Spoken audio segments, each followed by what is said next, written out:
నమస్తే welcome to our channel. Gannavaram మాజీ MLA వివాదాస్పద వల్లభనేని వంశీని అరెస్ట్ చేసే అవకాశాలు బలంగా ఉన్నట్టు తెలుస్తోంది.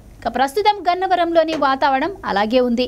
వైసీపీ అధికారంలో ఉండగా రెచ్చిపోయిన వల్లభనేని వంశీ ఇప్పుడు పత్తా లేకుండా దాక్కున్న సంగతి తెలిసిందే. గన్నవరం ప్రజలు తనకు కూడా దారుణంగా ఓటమిని రిటర్న్ గిఫ్ట్ గా ఇవ్వడంతో ఇప్పుడు వల్లభనేని వంశీ నియోజకవర్గంలో తిరగలేకపోతున్నారు. పైగా ఎమ్మెల్యేగా ఎన్నికైన తన ప్రత్యర్థిని ఎదుర్కోలేకపోతున్నారు. ఇక వైసీపీ హయాంలో గన్నవరం ఎమ్మెల్యేగా వల్లభనేని వంశీ ఉన్నప్పుడు ఏ రకంగా రెచ్చిపోయారో అందరికీ తెలిసిందే. కృష్ణా జిల్లాలోని గన్నవరంలో ఉన్న టీడీపీ ఆఫీస్పై వల్లభనేని వంశీ దాడి చేయించారు.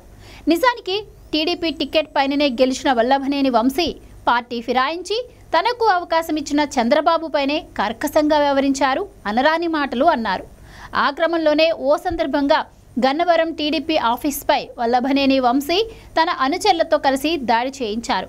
నానా భీభత్సం సృష్టించారు. టీడీపీ నేతలను గాయపరిచి వాహనాలను తగలబెట్టారు. అప్పుడు వైసీపీ ప్రభుత్వమే అధికారంలో ఉంది కాబట్టి ఆ వ్యవహారాన్ని కప్పిపుచ్చి ఉంచింది.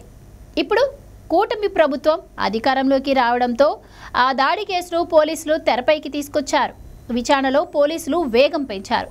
టీడీపీ ఆఫీస్పై దాడి చేసిన పలువురిని అరెస్టు చేసి రిమాండ్కు కూడా తరలించారు.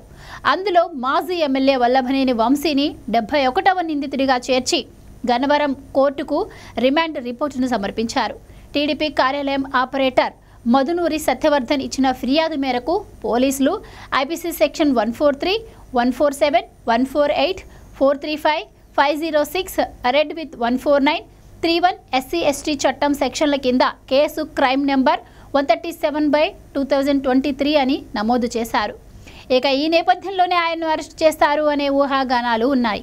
ఎన్నికల్లో ఓటమి తర్వాత వంశీ గన్నవరం నియోజకవర్గానికే రాలేదు.